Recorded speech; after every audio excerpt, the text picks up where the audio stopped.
Good morning, Hosho staff, students, and families. Ya Ateyabina. We're ready to start our day. So everybody please stand. Place your right hand over your heart. Our voices are off and bodies are still. I pledge allegiance to the flag of the United States of America and to the republic for which it stands, one nation, under God, indivisible, with liberty and justice for all. We, the people of the United States, in order to form a more perfect union, establish justice, ensure domestic tranquility, provide for the common defense, promote the general welfare, and secure the blessings of liberty to ourselves and our posterity, to ordain and establish this Constitution for the United States of America.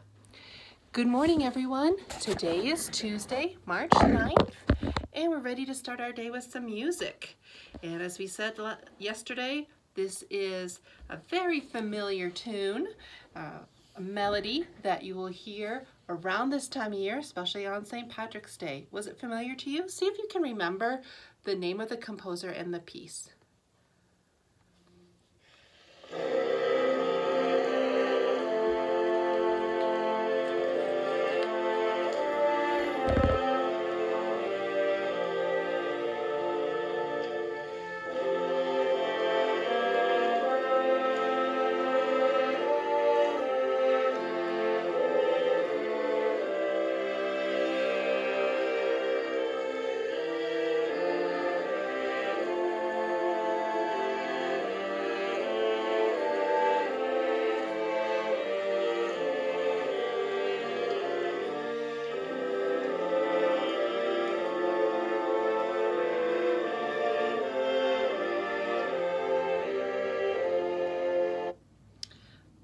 Do you remember the composer who recorded that tune is Percy Grainger, and the name is an Irish tune from County Derry. And if you have heard it before, you probably heard the lyrics, Danny Boy, oh Danny Boy. So that's a very popular tune that you will hear probably next week as you eat your corned beef and cabbage and shepherd's pie. Okay, next we have the artist of the week, and the artist is William Adolph Bouguereau, and yesterday we saw his painting of his daughter and his son, remember, Henriette and Paul. This is Henriette and Paul, remember? Such a beautiful painting, such a clear picture, almost looks like a photograph. And remember we talked yesterday a little bit about Bouguereau, how he liked to incorporate some of the ancient myths in his paintings. And so today we have an example of that. We have Homer and his guide. Who's Homer? The poet, the blind bard, wrote the Iliad and the Odyssey. If you're in 6th grade, you know that, right? And in this painting we have Homer being led by a guide because he's blind, and it's based on a poem. I tried to get a copy of the poem. It's in French, and I couldn't get an English translation. So I was interested to see why some of the elements are in this painting. Like there's some dogs, and I don't know. So I was interested to read the poem, but I couldn't find it, so I'm going to keep searching. But anyway, this is Homer and His Guide by William Adolph Bouguereau. Make sure I get it going right. Yes, it's not upside down. Homer, the blind bard, the poet, the Iliad and the Odyssey being led by a guide. And you can see in the painting, it's very clever. When you are able to get a better look at it or close-up look at it, you can even tell that the road is dry and dusty, but that Homer's his robe is clean and white and pristine. Such good detail on the faces. It's another amazing painting. Okay, our poem this week from the 2nd grade selection of poems, Discovery by Harry Ben. In a puddle left from last week's rain, a friend of mine whose name is Joe caught a tadpole and showed me where its froggy legs were beginning to grow. Then we turned over a musty log with lichens on it in a row and found some fiddleheads of ferns uncoiling out of the moss below. We hunted around and saw the first jack-in-the-pulpits beginning to show, and even discovered under a rock where spotted salamanders go. I learned all this one morning from Joe, but how much more there is to know. In this poem, would you rather be the person who's discovering, or would you rather be Joe? Would you rather be the person who knows these things and has already discovered them and is showing them to new people? Or do you like to be the one who is being shown things new? So sometimes we do that. Sometimes we're the people who teach, and sometimes we're the people who learn. We do that all day around here, don't we? And have you ever been out into the woods and moved some things around and saw some life? Sometimes it looks like an old dead log is just lying there, and if you move it, then there's all this life underneath, and that's how the circle of life is. And we even learn that in the first stanza where it talks about the tadpole, right? So it's the cycle of the frog, the egg to the tadpole to the frog, who lays the egg, and it's back to the tadpole. It's the circle of life. And so sometimes we're the ones who discover, and sometimes we're the ones who teach.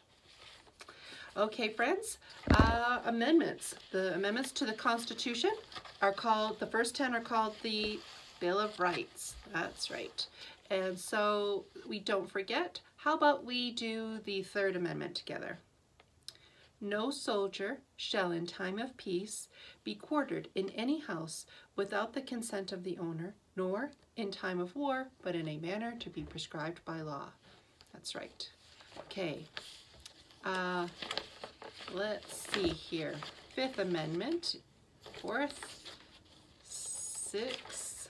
Let's see. I'll make sure I have the Fifth Amendment here. Okay, we ready? Let's do the Fifth Amendment together. It's been a while. No person shall be held to answer for a capital or otherwise infamous crime unless on a presentment or indictment of a grand jury, except in cases arising in the land or naval forces or in the militia, when in actual service in time of war or public danger.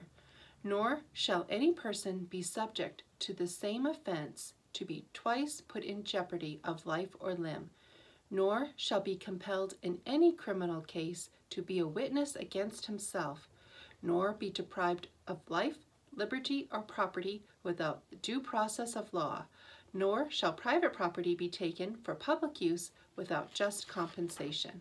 Oh, we're going to have to keep working on these so we don't forget them and we learn them by heart.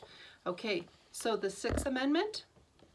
In all criminal prosecutions, the accused shall enjoy the right to a speedy and public trial by an impartial jury of the state and district wherein the crime shall have been committed, which district shall have been previously ascertained by law, and to be informed of the nature and cause of the accusation, to be confronted with the witnesses against him, to have compulsory process for obtaining witnesses in his favor, and to have the assistance of counsel for his defense.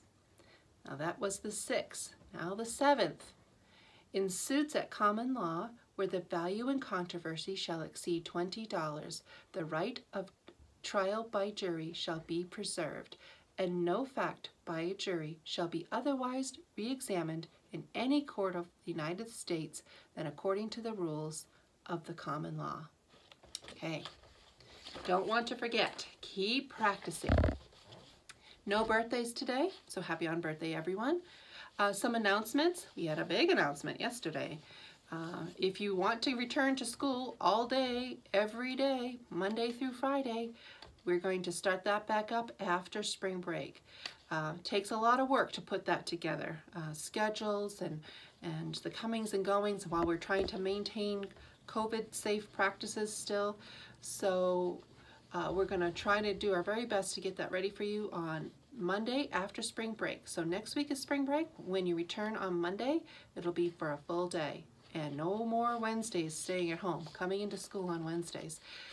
If you are at home right now and you want to remain at home as a remote student, have your parent contact me. We can try to make arrangements for that as well. But back to full day all day, so things are moving in the right direction. If parents may have had a parent-teacher conference, and if one was scheduled for the week after outbreak, then that might have to be postponed or changed. We had no idea that this announcement was coming yesterday, so we were just carrying on, and now we know. I know we had some sporting events yesterday. I did not get a report yet, so I will give those reports to you tomorrow and let you know how our teams did. We had volleyball, had a game yesterday for sure. Okay, friends, that's all we have for today, so let's do our student pledge. I will do the good, I will learn the true, and I will love the beautiful. And I hope you had a great day today.